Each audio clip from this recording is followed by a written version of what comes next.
October 7th is a day that will never leave us. The attack that day left scars on all of Israel.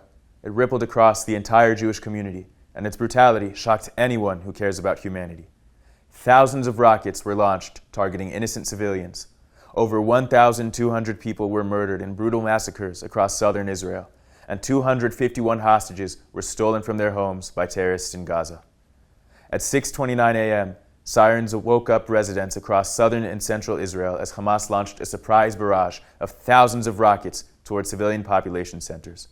Simultaneously, they breached the security barrier between Gaza and Israel in multiple locations.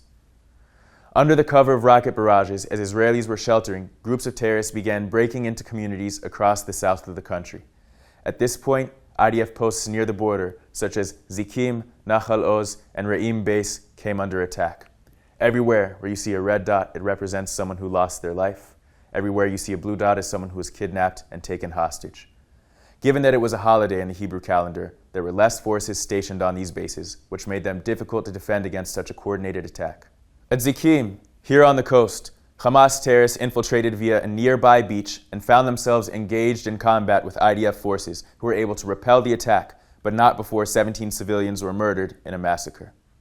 Here at Nachal Oz base, Hamas terrorists armed with drones and firearms overran the base and murdered over 50 soldiers and kidnapped 10 who were brought into Gaza and held as hostages. Simultaneously, further south at Re'im base, Hamas terrorists on motorcycles attacked and initially overran the base where IDF soldiers struggled for control for 13 hours until, with the help of reinforcements, they were able to clear it of Hamas terrorists. Adjacent to military bases, civilian communities fell under attack at the same time or shortly after. Early reports began to stream in here at Be'eri as smaller cells of Hamas terrorists began the assault in advance of larger forces of terrorists joining via pickup trucks and motorbikes, going door to door, massacring Israeli civilians, shooting and burning entire families.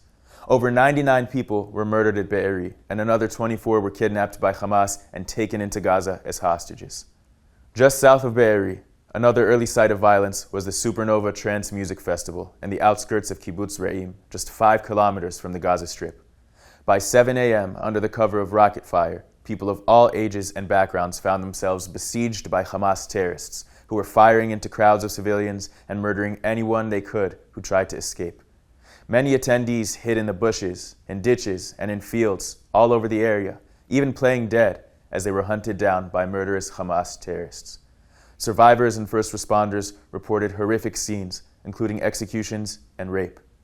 This massacre of innocent festival-goers who had just come to celebrate life and music lasted for hours and resulted in the murder of 363 civilians and 20 security personnel. In addition, dozens of innocent civilians were kidnapped into Gaza where they were held as hostages. In Kfar Aza to the north, a similar massacre unfolded as over 70 terrorists had infiltrated by land, killing 80 Israelis and taking 19 hostage. Natifa Asara, to the north of the Gaza Strip, the closest town to the Gaza border, came under attack by air by a Hamas advanced force using paragliders, intending to set the stage for a larger attack. These advanced terrorist forces massacred 20 Israelis until residents were able to fend off the larger force attempting to infiltrate by land. Having come under attack by sea, air, and land, the scope of the attacks was starting to become more and more apparent as the hours passed. Civilians and off-duty soldiers began attempting to respond to the attacks independently not long after sirens were heard. Around 2 hours after the rocket barrages were launched, the IDF would announce a state of alert of war, and at 11 a.m., Prime Minister Benjamin Netanyahu released a statement declaring that Israel was in a state of war. By this point, the initial defenders who responded independently began to be supplemented by a coordinated military response. However, mobilizing troops, including many reservists who had to locate and prepare equipment at a moment's notice, would take time. By the afternoon, IDF units were operating in the south in coordinated counter-terror operations across branches of ground, naval, and air forces, going into picturesque kibbutzim turned war zones to save civilians and clear out terror threats.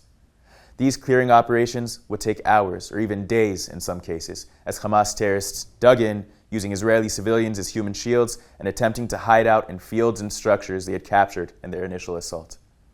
In Sderot, an Israeli city in the Gaza envelope, Hamas terrorists committed a massacre of over 30 Israelis, While most of the city was secured within 4 hours of the October 7th attacks, the police station that Hamas captured was not cleared of hostile forces until the following day. As Hamas cells were eliminated in the coming days and the previously peaceful Gaza envelope was declared a military zone, it became clear that this was not just a terror attack, but the beginning of a brutal war, the war that Hamas forced upon Israel beginning at 6:29 a.m. on October 7th. 2 years later, we will never forget.